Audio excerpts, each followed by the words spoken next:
12월 중으로 등록 임대주택에 대한 정상화 발표가 나올 겁니다. 등록 임대사업자를 좀 더 많이 활성화시킬 수밖에 없을 겁니다. 세제 혜택에 대한 부분을 다시 개편해서 이거를 그냥 아예 없애버리겠다. 이 주택 거래를 좀 더 활성화시켜.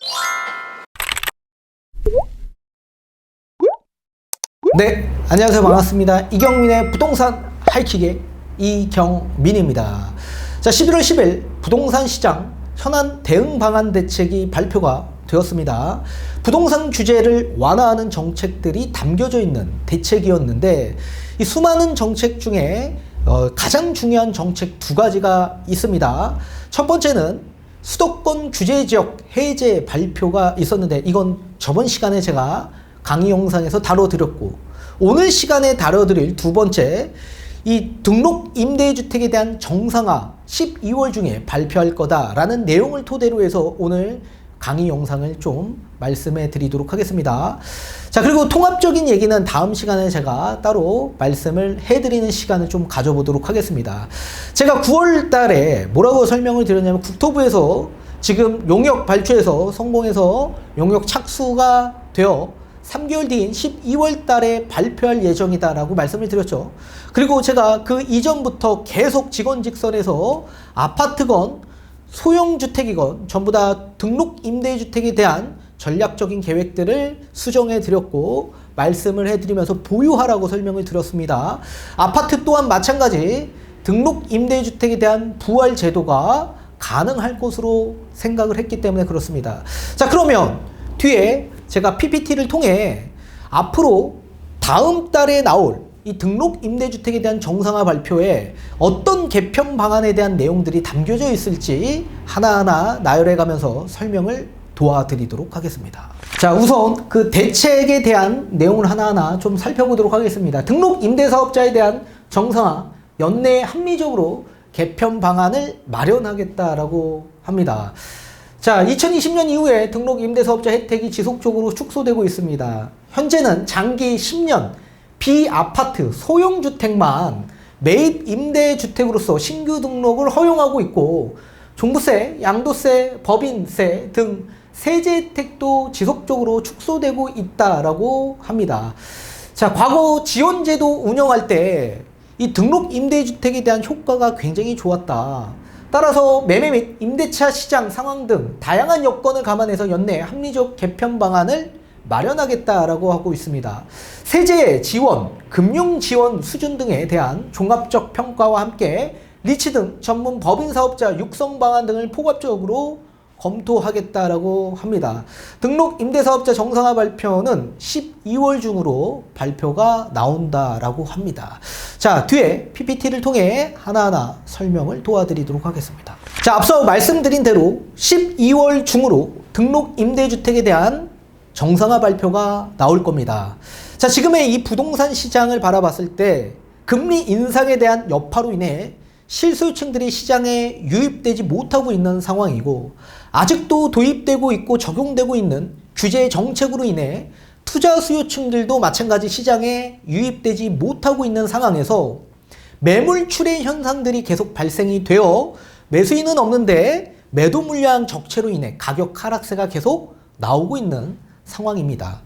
자, 여기에 지금 미분양도 적체되고 증가되고 있는 과정에서 지금 채권시장 붕괴 조짐으로 인해 자금 조달을 하지 못하는 건설사들이 늘어나면서 디폴트 위기가 발생되고 있고, 실제로 디폴트가 생겨나는 기업들도 발생되고 있는 상황입니다. 자, 레고랜드 사태로 인해서 가장 신용도가 높다라고 할 수 있는 국고채 다음인 지방채권에서 디폴트가 발생되었기 때문에 지방채권보다 신용도가 훨씬 더 낮은 이런 건설사의 대기업 또는 중소기업들은 당연히 자금 조달 자체가 어려울 수밖에 없을 겁니다. 지금 이 채권 시장에 따른 레고랜드 사태가 부동산 시장까지 크게 영향을 미치고 있는 상황이죠. 따라서 이 PF 대출이 실행되지 않는 이런 기업들이 계속 발생되면서 디폴트가 생겨나고 있는 상황이고요. 만약에 차원 발행이 성공한다라고 하더라도 20% 가까운 그런 초초금리로 책정이 돼서 발행이 되는 상황이기 때문에 그 부담이 고스란히 건설사뿐만 아니라 조합원들까지 한테 부담이 크게 작용되고 있는 상황입니다.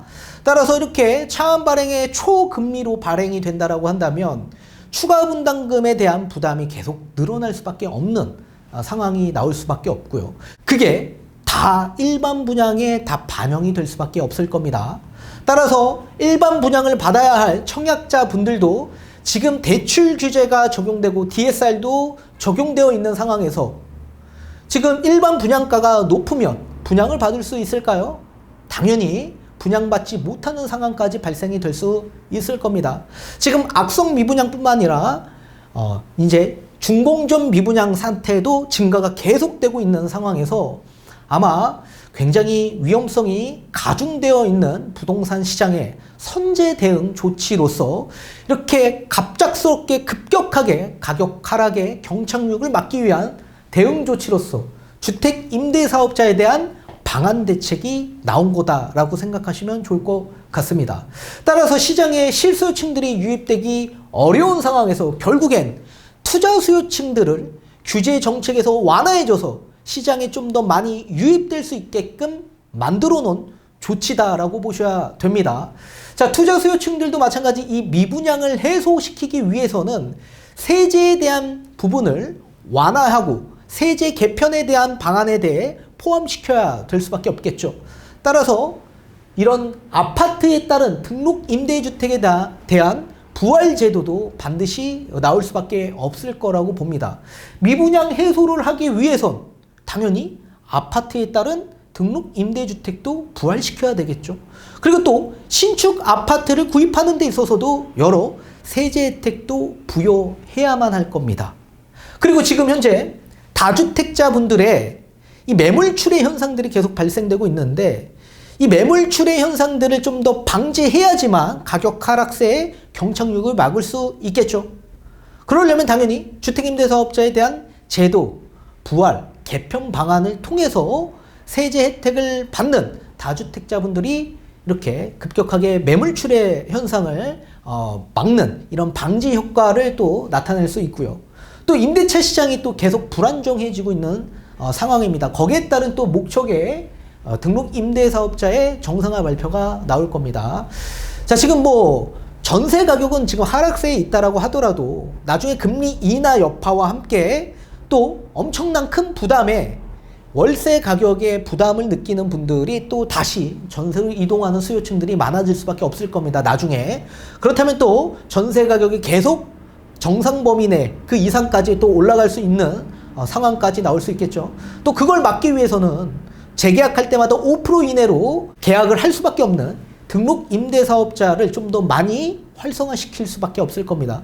지금 또 마찬가지 전세에서 월세화 현상이 나타나고 있어서 월세 가격이 폭등하고 있는 상황에서 이걸 또 잠재우기 위한 목적으로 임대사업자 방안 조치가 나온 거라고 생각하시면 좋을 것 같습니다.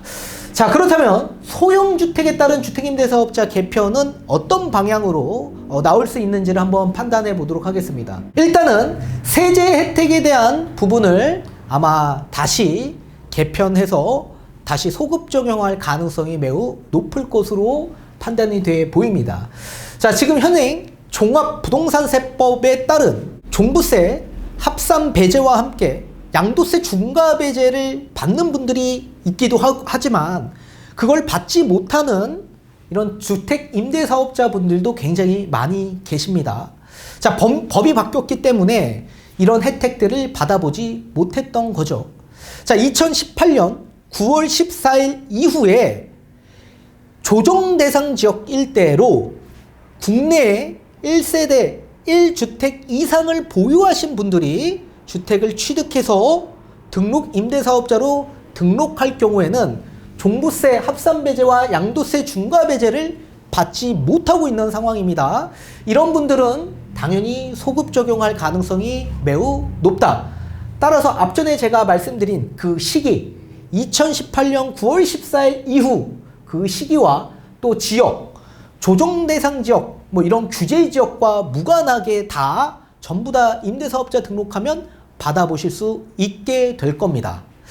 자, 우리 비규제 지역으로 만약에 전환이 될 경우에 앞전에 설명드린 것과 같이 2018년 9월 14일 조정 대상 지역에 취득하신 분, 그런 분들은 이 혜택을 못 받는다라고 했습니다. 그럼 반대로 조정 대상 지역이 아닌 지금 조정 대상 지역에서 비규제 지역으로 바뀐 경기도 지역, 인천 지역 일대에 있는 소형주택 같은 경우에 어떻게 됩니까? 취득해서 이제 주택임대사업자 등록하면 이런 혜택을 다 받아볼 수가 있는 겁니다. 그렇다면 지금의 이런 규제 정책들이 전부 다 비규제 지역으로 바뀌면서 희석된 거 아닙니까? 따라서 이게 의미가 없어지게 된 거다. 서울 지역도 이제 나중에 조만간 또 규제 지역, 조정 대상 지역에서 해제돼서 비규제로 바뀌면 당연히 서울 지역의 소형주택에 취득해서 임대사업자 등록하신 분들은 이런 혜택을 똑같이 받아볼 수가 있게 되어죠. 따라서 이런 규제 정책이 지금 무색해졌기 때문에 이거를 그냥 아예 없애버리겠다라고 얘기하고 있는 겁니다. 또 마찬가지 지금은 현행 무주택자가 서울 지역 일대에 임대사업자로 등록할 경우에는 혜택을 받아볼 수가 있습니다. 국내 1세대 1주택 이상자가 조정대상 지역에 취득하면 그리고 임대사업자 등록하면 혜택을 못 받는다라고 했죠. 따라서 지금 현재 서울 지역은 1주택 다주택자분들이 서울 지역에 소형주택 임대사업자 등록하면 혜택 못 받는다라고 말씀을 드렸습니다. 근데 이 또한 마찬가지 다 바뀔 거다. 그렇다면 지금은 현재 무주택자분들만 혜택을 받아볼 수 있는 종부세, 양도세 혜택은 다주택자까지도 전부 다 받아볼 수 있게 될 거다. 그렇게 보여지고 있고요. 또 공시가격 기준도 상향 조정될 가능성이 매우 높을 거라고 저는 생각을 하고 있습니다. 자, 공시가격 기준, 수도권은 6억 원 이하 기준을 맞춰야지만 종부세와 양도세, 중과배제를 다 받아볼 수가 있습니다. 이 또한 마찬가지 수도권은 9억 정도로 기준을 상향 조정할 가능성이 있고요. 수도권 외는 현재 3억 원 이하여야만 이 혜택을 받아볼 수 있는데 이 또한 마찬가지 6억 원까지 상향 조정해 주지 않을까라고 생각을 해봅니다. 이렇게 되지 않을 수도 있겠지만 이렇게 해줘야만 한다라고 저는 생각을 합니다. 지금 뭐 집값도 예전보다 훨씬 더 많이 올라가져 있는 상황이고 집값이 하락했다라고 하더라도 공시가격 기준이 굉장히 높지 않습니까? 그리고 지금 공시가격 현실화 발표로 인해서 문재인 정부에서 70%였던 아파트의 공시가격을 90%까지 2030년까지 늘리겠다라고 얘기하고 있습니다.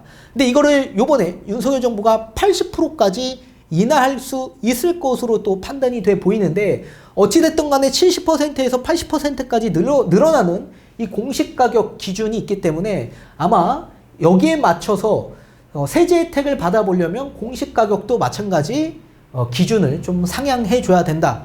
그렇게 보고 있습니다.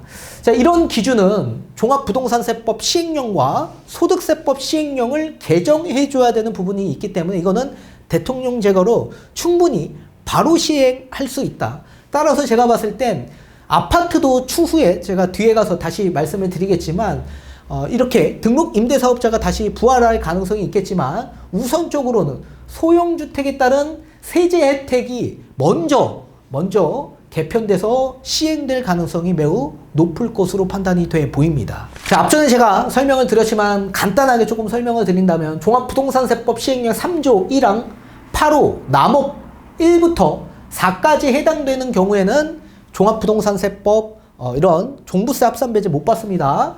1세대가 국내 1주택 이상을 보유한 상태에서 새로 취득한 조정대상 지역이 있는 장기 일반 민간임대주택 이거 취득할 경우에는 혜택 못 받는다. 근데 아마 혜택을 받아볼 수 있을 거다라고 보여지고 있고요. 자, 그리고 종전에 단기 민간임대주택으로서 2020년 7월 11일 이후부터 2020년 8월 17일까지 단기에서 8년짜리로 등록하신 분들, 이런 분들은 혜택을 지금 못 받고 있습니다.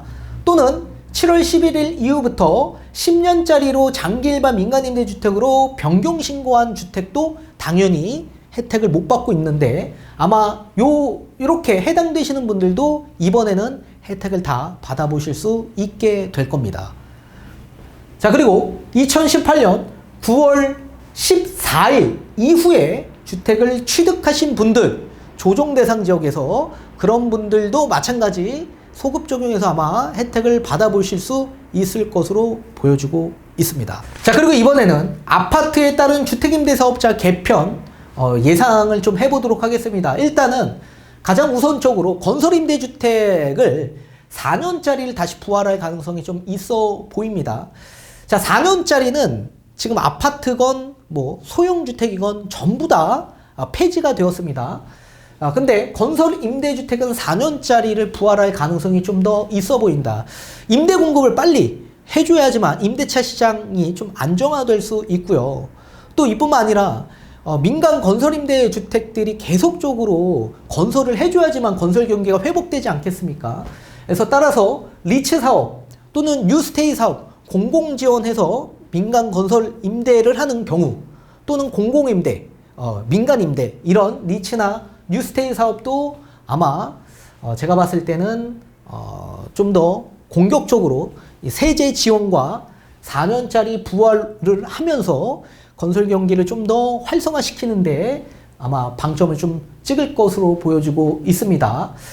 자, 리츠, 뉴스테이 뭐 이런 것들은 뭐 임대사업자라고 보시면 됩니다. 그래서 건설 사업자가 본인이 건설해서 본인이 임대 공급을 하는 그런 주택을 건설 임대주택이라고 보시면 좋을 것 같습니다.